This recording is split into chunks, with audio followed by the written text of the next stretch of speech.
본문의 웅덩이를 중심으로 웅덩이에 빠졌던 다윗이란 제목으로 말씀을 전하겠습니다.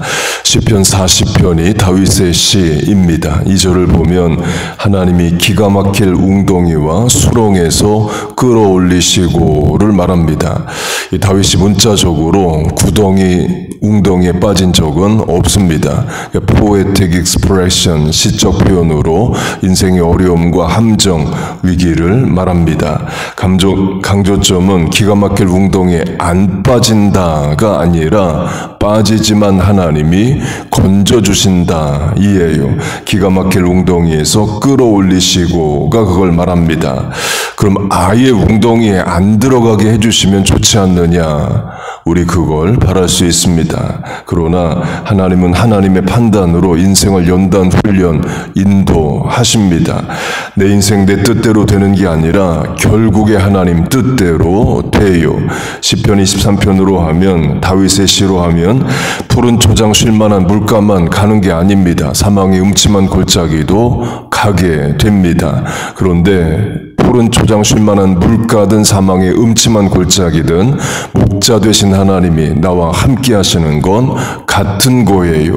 사망의 음침한 골짜기 다음이 주께서 나와 함께 하심이라 입니다. 곧 어떤 상황이든 하나님은 우리와 함께 하신다 입니다. 특별히 시편 23편에서 주께서 나와 함께 하신다의 고백은 사망의 음침한 골짜기를 지나갈 때 나옵니다. 사무엘상 4장을 보면 다윗이 이런 말을 합니다. 나와 죽음 사이는 한 걸음뿐이라. 곧 한 발자국만 잘못 디뎌도 죽는다는 거죠. 다윗의 장인이요 주군인 사울 왕이 다윗을 미워하여 죽이려 듭니다. 그래서 다윗이 도망 다닙니다. 다윗의 가족들도 피해를 입을까 봐 모압 땅, 지금 이스라엘 오른쪽 요르단으로 가족 전체가 망명도 합니다.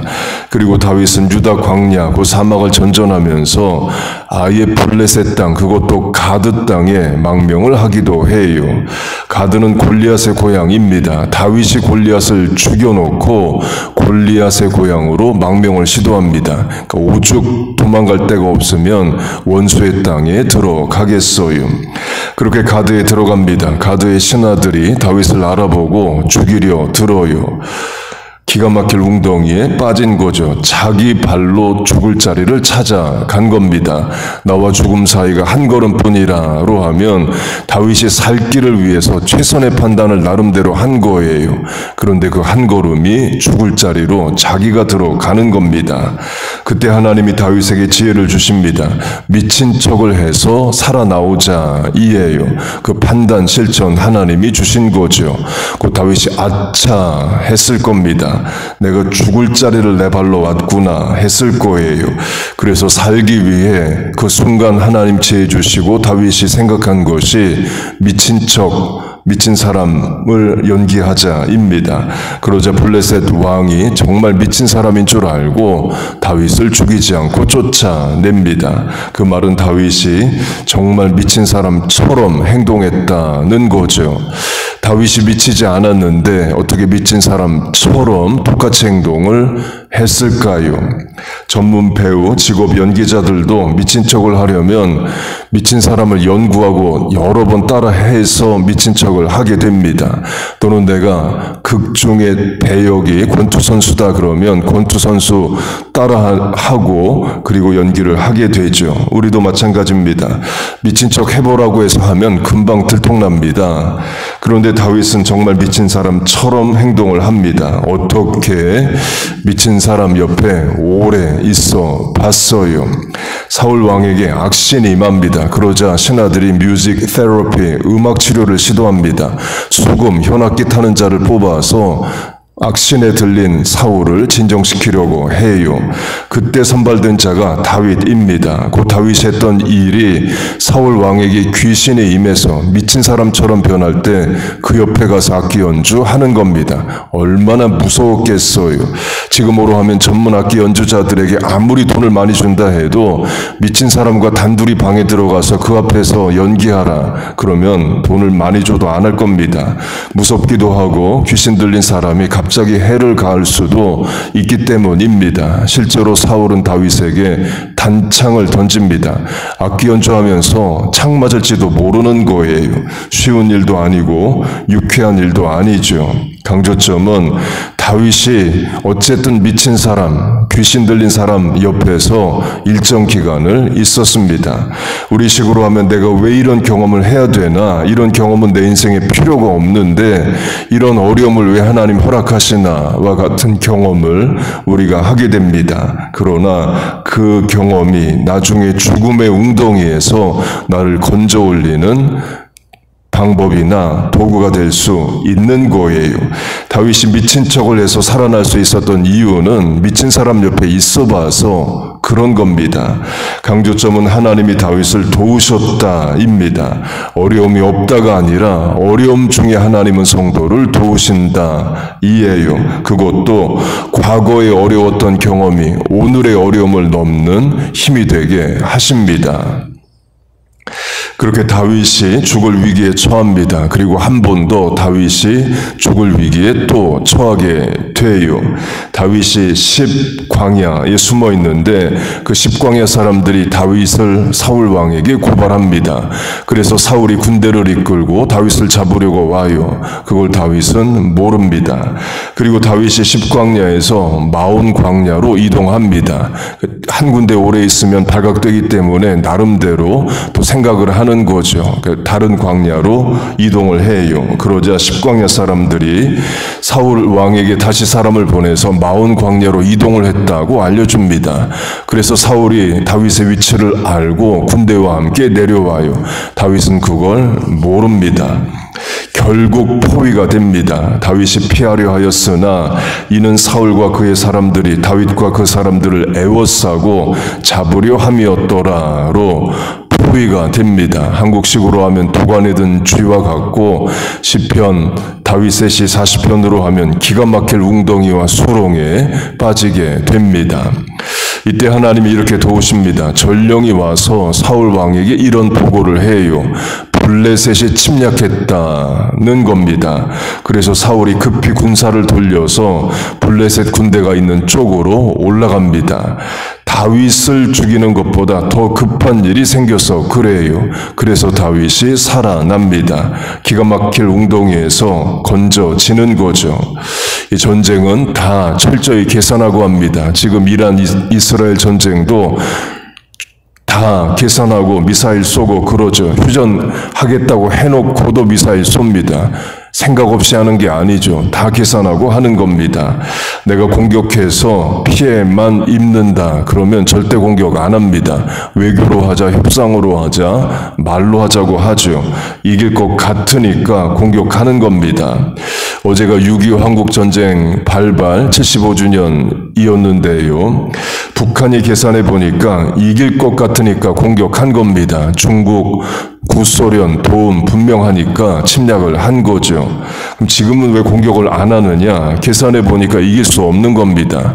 주한미군 때문이죠. 세계 최대면서 가장 최근에 지어진 미군 기지가 캠프 험프리스 평택 기지입니다. 그래서 또 북한이 미군 철수하라고 그러죠. 이거 다 계산하고 하는 말과 행동입니다. 블레셋도 마찬가지입니다. 계산하고 자기들이 최적의 시간에 전쟁을 시작한 겁니다. 이스라엘을 침략을 해요. 강조점은 블레셋이 다윗 살리자고 침략을 한 게 아니죠. 자기들 계획대로 침략을 한 겁니다. 그런데 그게 다윗을 살리는 일이 돼요. 그것도 블레셋이 1시간이든 반나절이든 늦게 침략하고 전령이 그만큼 늦게 도착하면 다윗은 붙잡힙니다. 딱 그 시간에 맞게 다윗이 붙잡히기 직전에 전령이 도착하게 하셔서 하나님은 다윗을 살려내셔요. 하나님이 도우신 거죠. 갓난아기 모세와 애굽 공주도 마찬가지입니다. 애굽 공주의 아버지 애굽 왕이 히브리인들이 아이를 낳으면 핫수에 던져 죽이라 말합니다. 또는 출산 중이면 산파가 아이를 죽이라고 말해요. 결국 3개월 모세 아기가 강물을 떠내려 갑니다. 애굽 왕의 딸이 목욕을 하러 나일강에 나오죠. 1분만 늦어도 모세는 공주의 눈에 뜨이질 않습니다. 결국 하나님이 딱 그 시간에 아기 모세와 애굽 공주를 만나게 하십니다. 애굽 공주가 모세 살리려고 목욕하러 나온 게 아니죠. 그러나 하나님이 결국 살려내셔요. 원수 블레셋 민족의 침략이 다윗을 살려내고 히브리인들을 죽이려 하는 원수 애굽 왕의 딸이 도리어 히브리인의 아들 모세를 살려냅니다. 다 하나님이 도우신 거예요. 물론 우린 이걸 원합니다. 아예 어려움이 없는 겁니다. 아예 나일강에 떠내려가지 않는 거예요. 아예 마온 광야에 포위가 안 되는 겁니다. 수렁과 웅덩이에 아예 들어가지 않는 거예요. 그런데 그건 내 뜻대로 안 됩니다. 그럼 우리가 소망할 건 뭐냐? 어려움 가운데서 하나님이 도와주시는 겁니다. 다윗의 시편 40편으로 하면 기가 막힐 웅덩이와 수렁에 빠지지만 주께서 끌어올리시고를 소망하는 거예요. 그리고 그 다음 구절이 이겁니다. 내 발을 반석 위에 두사 내 걸음을 견고하게 하셨도다. 곧 다시는 웅덩이와 수렁에 빠지지 않게 하셨다를 말합니다. 전설한 대로 다윗이 나와 죽음이 한 걸음 사이라고 말합니다. 한 걸음 디딜 때마다 최선의 판단을 하려고 했겠죠. 그런데 그 한 걸음이 결국 사지로 들어가게 돼요. 자기 발로 가드 땅에 들어가고 자기 발로 마온 광야에 갔는데 그게 다 죽을 위기에 들어가게 됩니다. 그러나 그때마다 하나님은 살 길을 여십니다. 그리고 결국에 원수 대적 다 물러가고 다윗이 왕이 되는 날이 오게 하셔요. 화가 변하여 복이 되게 하시고 합력하여 선을 이루시고 all is well that ends well, 끝을 좋게 만드십니다. 우리 식으로 하면 오늘의 고난 어려움 끝나는 날 옵니다. 여러분의 기도 응답됩니다. 좋은 날 옵니다. 여러분 믿습니까? 그렇게 하나님의 도우심이 우리의 오늘을 살아갈 소망입니다. 그리고 그 하나님을 믿고 기도하고 기다리고 기도하고 인내하는 거예요. 여러분의 실천이 옳습니다. 새벽에 나와 기도하는 것 하나님 기뻐하시고 여러분의 마음 중심 형편하시고 여러분을 도와주셔요. 그렇게 하나님께서 웅덩이와 수렁에 빠진 우리를 자녀를 교회를 건져내시고 반석 위에 발을 세워 주시기 주의 이름으로 축복하고 축원합니다. 아멘. 기도하겠습니다. 하나님 아버지, 인생이 또 원치 않게 웅덩이와 수렁에 빠집니다. 그때 시편 저자처럼 다윗처럼 기도하게 하시고 또 하나님의 선하신 역사와 끝이 좋은 능력을 경험하게 하여 주시옵소서. 울어도 하나님 앞에 나와 웁니다. 새벽을 깨워 기도합니다.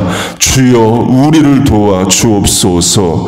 이 아침에 간구가 하늘에 닿게 하시고 땅에 열매 맺게 하여 주시옵소서. 예수님의 이름으로 기도하옵나이다. 아멘.